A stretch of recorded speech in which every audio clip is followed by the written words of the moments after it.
Howdy. Howdy. Howdy. We're Team 1 for this RIVERTREE Academy development project. My name is Corin Brenning, and I am the land developer for this project, and I will be starting off the presentation.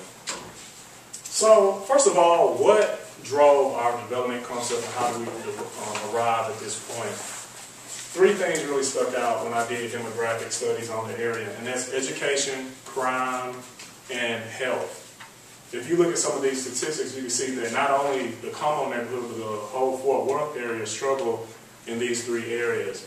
Low graduation rates, 1/3 of death caused by health problems, and also the dropout rate in the area really kind of stood out. So we wanted to use this site to help address some of these concerns. So our development concept will meet the needs of the population of the Como and Fort Worth area.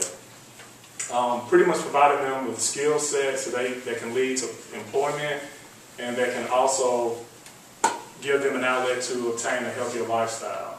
And also will provide opportunities for the Como and Fort Worth area to add financial and environmental value to their location. So overall, by concerning these needs during the development of RIVERTREE Academy, we will not only be providing positive opportunities for underprivileged youth, young adults, but it will also immerse them in a unique environment that will equip them with the skills that they need to rejuvenate their communities. So let's go into the design. First, I have a landscape architectural background, so of course I had to do some site analysis. And the things that stuck out to me the most was the hydrology, of course, which this site has a large presence of floodplain in the area. So you have to take that into consideration when you think about building placement and placements of other structures. Then you have your soil analysis, which was very telling, and this pretty much was the catalyst for us dividing up the land. And I want you to pay particular attention to number 9 and number 63 soil, because those were the prime soils for farming. And with the RIVERTREE Academy, part of their scheme is to provide a lifestyle where people can live and learn and utilize farming techniques to better their scenarios. We really wanted to pay attention to this. And then, of course, with any project, you want to respect the existing environmental features. So we really looked into the existing vegetation and locations of some of the existing easements and structures on site and fit our programming within the scheme. So this led to this overall development concept, and this pretty much led us to our building placements and farming placements and location of our pasture lands. And the red highlights where a lot of our architectural features will go, and I'm going to let Keenan take over from here and talk about his architectural plans. Okay. So the design of this was centered around the soil map before, how we saw an urban landscape we could have farming area. We did that on purpose because we want the students to be able to learn in their dorms how to farm back to the community, so that when they grow up and they go back to the community, they can bring that knowledge and help the community out. So the rest of the buildings are designed to create a community center. The first thing that most of the people from RIVERTREE are going to notice is that the barn is not red, it's green. Red is a commonly used in every barn system, and we're trying to establish an identity here. We want them to be separate from anything else to remember them by. To highlight one of the buildings, this is the dorm. This is on top. These are green roofs. There's 2 feet of structure beneath that hold these up. And we use planter boxes so they can plant and keep their own vegetables, and a green area around, so that it feels like when you're up there, it feels like you're also on the main ground.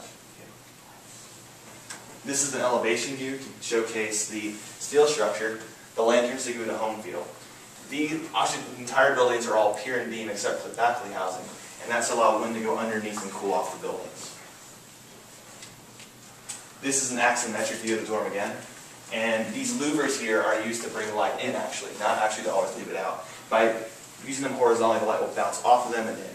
You can also see from this view that the majority of the windows and glass here are also associated with the north and south elevations, and not the east and west. That is to avoid heat radiation, but to allow the muscle light to come in. And here is a frontal view from the perspective. This is just to showcase the phenomenal transparency that I try to create, with the roof pitch being the same as the pitch of the stairs. So everyone refers to this as the diamond building, but there's no actual diamond there, it's just strictly eye.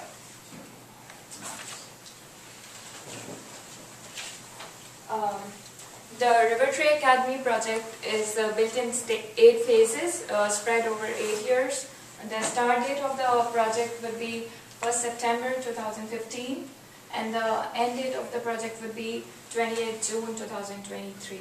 So you guys might wonder why the project is going to be stretched over 8 phases. So what we have to understand is that it's a school project where construction is going to take place over 8 phases, because the financial capability of the owner is, he's not going to pump in money. It's not a full-time total investment. It's going to be a phased investment that he's looking at. So what we decided is that we phase out the construction, and it's also going to be happening only in 3 months. That's the 3 months during summer when school is out, where and safety is given a priority. Okay, so for this project, our team decided to use local materials. The reason we are using that is because we want to revitalize the community through the consumption of local goods. So in order to do that, in my estimation, I use the newest data from RSMINT 2015 and in forwards data to get the most accurate price. And then I extract the quantities from RIV model, and then I price them in the spreadsheet. So our construction building cost is the most accurate one. That's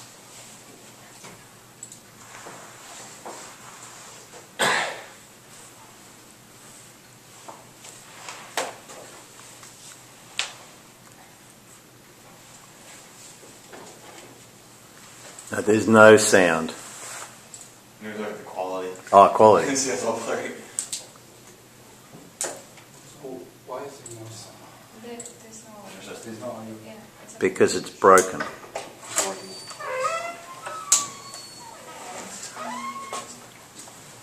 We've been assured that we're going to get sound next time, next week. So.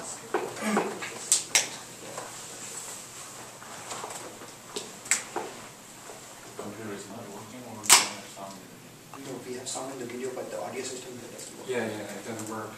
There is a voiceover that explains what's happening. Yeah. That would really help. Can you describe it? Okay.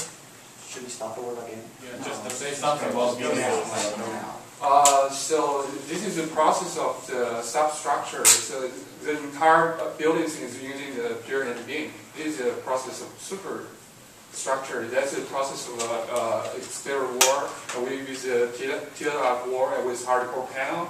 And there's the interior wall. Then we put the floor on, and we put the truss holder. And that is the prefabricated truss in order to convenient the face construction. And there's the main roof.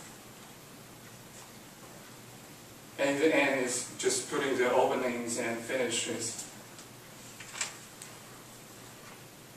And there's a reading hallway, and there's an amphitheater to hold events.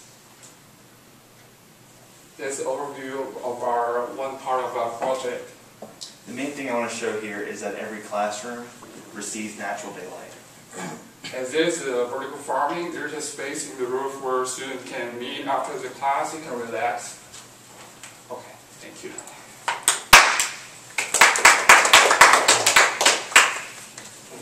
What's our timing at? Or what's timing? You're sitting at 8:45. 8:45? We're going to have more buildings in for the design later. So Yeah. So you're done? You finished? No, we have the presentation. So what we're looking at here is delivery as far as financial. And one thing I want to point out is that our total development budget was around roughly $30 million. And that's taking into consideration the construction, the professional fees, activation fees, contingencies, and miscellaneous expenses.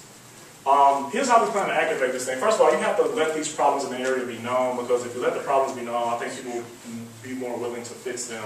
Provide real solutions, get the community involved, seek design professionals to give you marketing material and estimates, locate and set up meetings with investors, and then ask for grants and funds. And one thing I found out that USDA gives a lot of funds for agricultural type of practices like this. As far as facilities management, this is some of the numbers that we came up with.